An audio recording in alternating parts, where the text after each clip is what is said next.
Okay, so we'll start our walk here.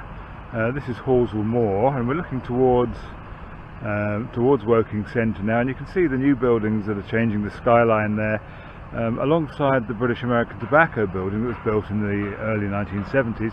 That for many years was the tallest building in Woking, but now we're going into competition here with Lower Manhattan by the look of it, and of course it's all flats for people who want to take advantage of the 25-minute train service up to Waterloo. Now while I'm here, there's a block of flats there now called Moore's Nook, now available. That used to be the Ashley Cook Cleaners, where I worked several summers in the early 1980s when I was a student. And just to the left of that there, you can see there's still the building still standing on the corner, which was the Ashley Cook shop behind the boards there now. So this is all completely changed. That used to be a nice factory, and it was only actually built in the time that we lived here. I think it was built in the late 70s and pulled down completely recently. So there we are, Horsell Moor. Let's move on. Now Horsell Moor here used to go a little further than this, and there used to be a nice little shoe shop on the end of it. But then they built Lockfield Drive and extended the bridge over. It used to be a small sort of red brick and wooden bridge that went across the Basingstoke Canal, but then they built Lockfield Drive. Okay, so this is Lockfield Drive, which sort of connects central Woking out to St John's and Goldsworth Park. This was built in the late 1980s. It was never here before that.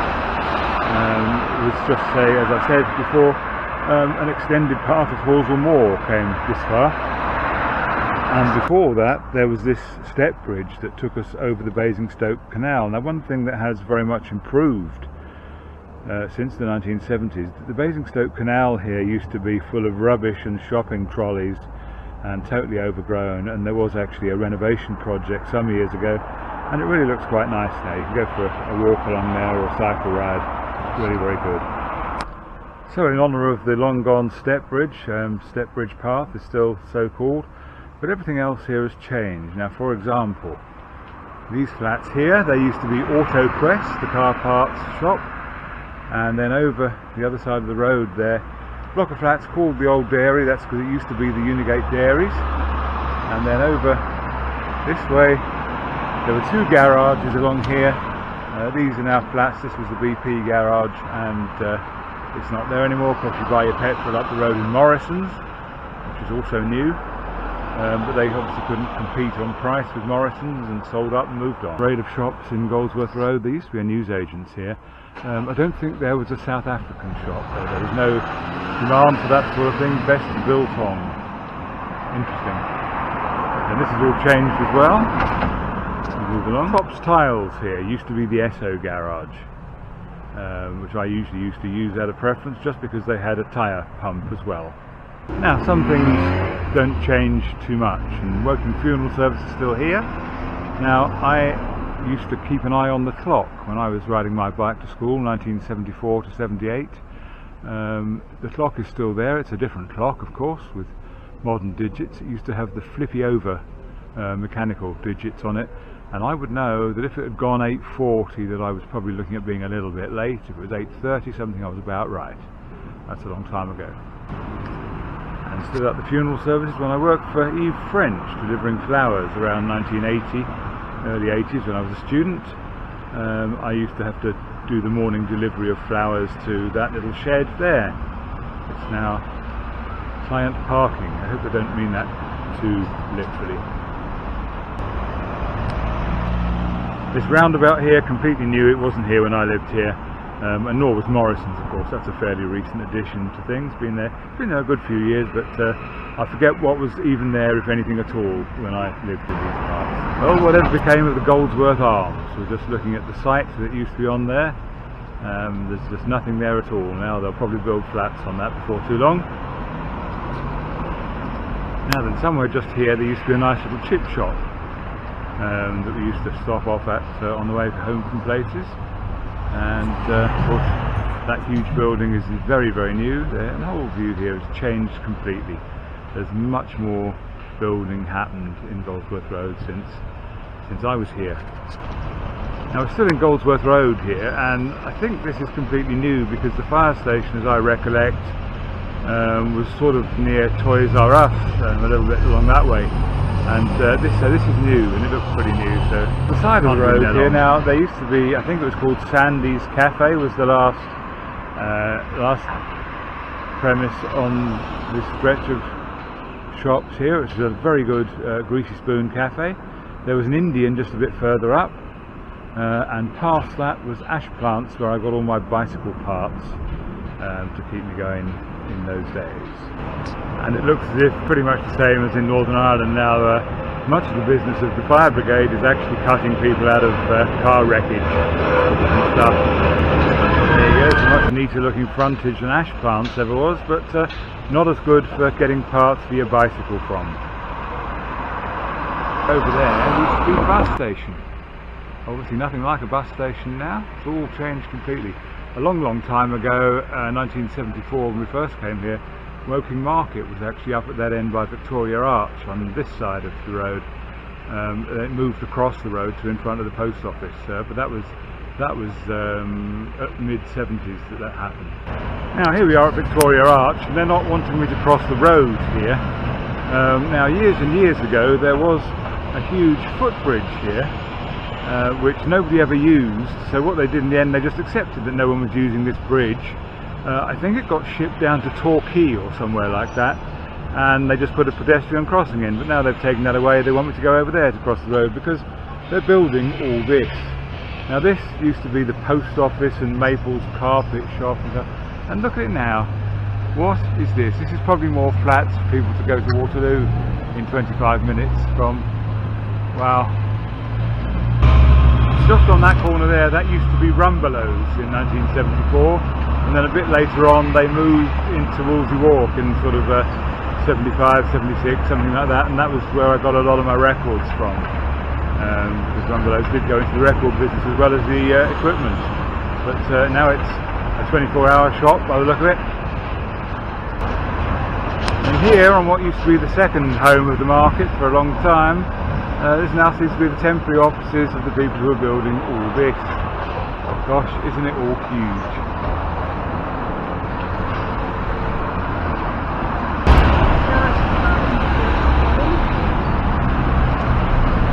Now heading on through Victoria Arch. This was part of my journey to school.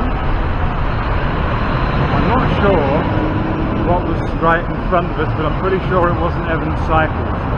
Ash Plants was the only bike shop in town. Now on the left here we used to just have some green railings and railway ground behind it, but obviously they've sold that off and built some more flats.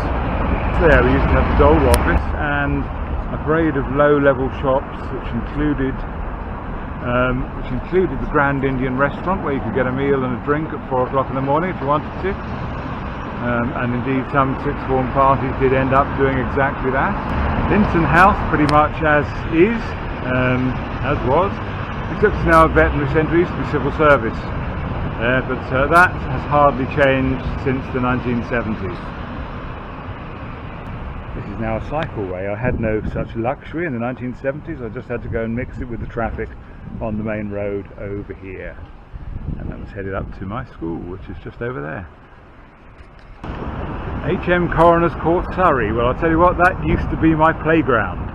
I played some very, very bad football on that ground there. Something which I never had any great talent for, I have to say. So there you are, the playground of Woking County Grammar School for boys. And we'll head up and look at the school now, because that is still there. But it is, and has been for quite some years, Woking Police Station. Here we are outside my school. Now this part, the court block here, that used to be the chemistry block. I learned a lot of chemistry in there.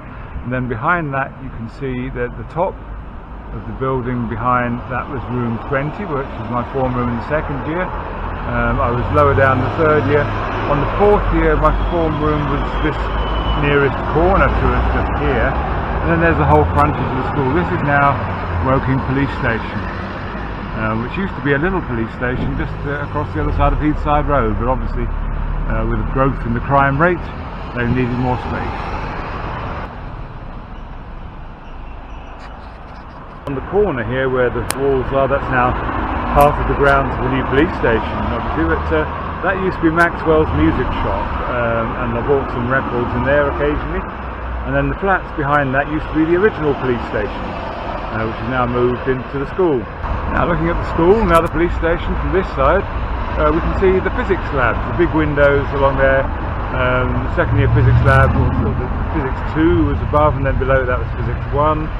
Then I did geography, I think, in some of the schools here, some of the classrooms on the end of this wing here.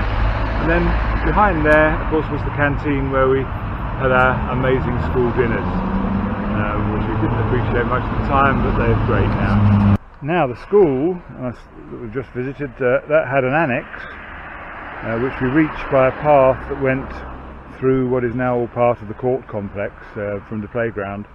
And that house was called Calliner, and it had various classrooms in it, particularly art, as I remember, and various temporary classrooms around it, which I studied several subjects in, actually. I think particularly music under Phil Hotham, which I remember very well. But now you see it's actually that the land has been sold. I actually recognise that bank there as being part of it. This is now all flats, because you're in Woking and Woking needs more flats. And a different view of the back of the police station, my old school, and actually through the gate there you can see that used to be the smaller building there, that used to be our canteen. I think it's completely destroyed and rebuilt since then. It's not the same thing. And actually, of course, this in the lower part of this bit of section here was, I've forgotten the number of the room 17 maybe, where John Basil tried to teach me English. I think he did reasonably well, actually, although I did get hit by the odd flying board rubber along the way. Now, one thing that hasn't changed very much externally, although it's been quite largely reworked inside, is the Sovereign's public house. Now, I do remember it. I think when I first came to school here, it was called the Railway Hotel, and the Sovereign's was a later addition to that. But it was always the Sovereign's, certainly in the time that I've been drinking beer, and a lot of that started here. When we were in sixth form and so on, it was a regular meeting. Having the beer garden all out front, that is new. It was just the pub frontage that you got. Now that corner there has in my time been a huge antique shop, a garage, a Blockbuster Video for many years when that was a big thing, and now it's Treasure Cove, whatever that is. So there are. The building's still there. This is the legendary place where the Grand Indian restaurants used to be, just along this little frontage of shops here that's since been replaced by all this.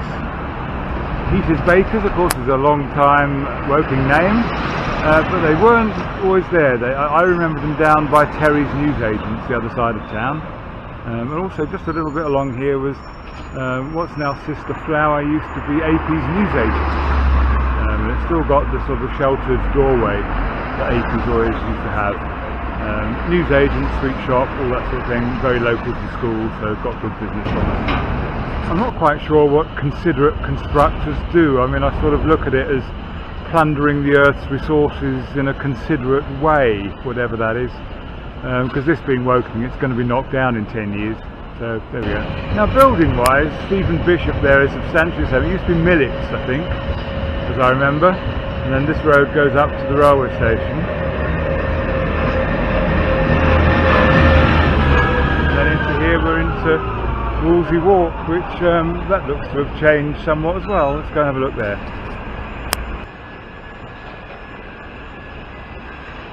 Plenty of considerate construction going on there then. Looks like they're calling it Victoria Square, which on the ground it's right by Victoria Arch, I totally get. Now it looks like Victoria Square has actually taken a chunk out of the old 1974 built Wolsey Walk shopping centre, particularly the bit that had Boots the Chemist in it. And there's this new upper level to it which was never there before. It's been built on above, but there is the shell of the old Wolsey Walk underneath all this. Now this is W.H. Smith's, and I actually remember I was at school the day that this opened in 1975, and I came down to have a look in my lunch break, and that was 44 years ago, and the extraordinary thing is that hardly anything has changed in that time, and really I think W.H. Smith is one of those that have fallen so far behind in retail that they'll perhaps not be with us too much longer. Got to move with the times.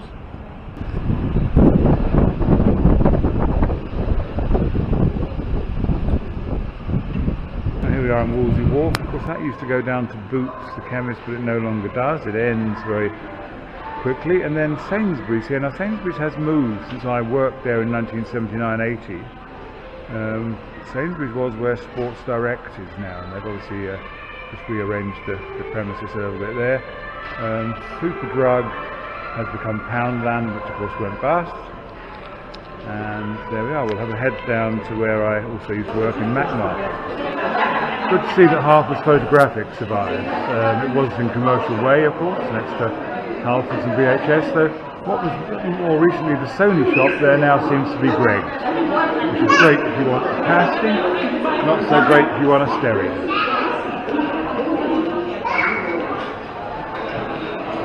This used to be where Dixon's Photographic was. And a little bit further along there was a large corner site here which was Macmarket, where I worked from 1978 to 80, part-time and summers and stuff, and did really well out of them actually, to be honest. This is all completely different here. It used to be the library and the centre halls and the car park that went with it, and that's all now replaced by the Peacocks. It was sort of built in 1989 onwards, something like that. The library used to be across here, and then you went through the back of that to the centre halls, where they had discos Friday and Saturday nights, which I was involved in for a little bit, 1977. Good to see that Terry's newsagent survives. I remember it 40 years ago when it was down by the dual carriageway, and I think it was actually one of the last of the older buildings to be knocked down, so I'm not sure how long it's been here. What used to be here, of course, just a little bit along from here, was Airco Records and the Hi-Fi shop. Very excellent shop in Woking, where I spent much money on records.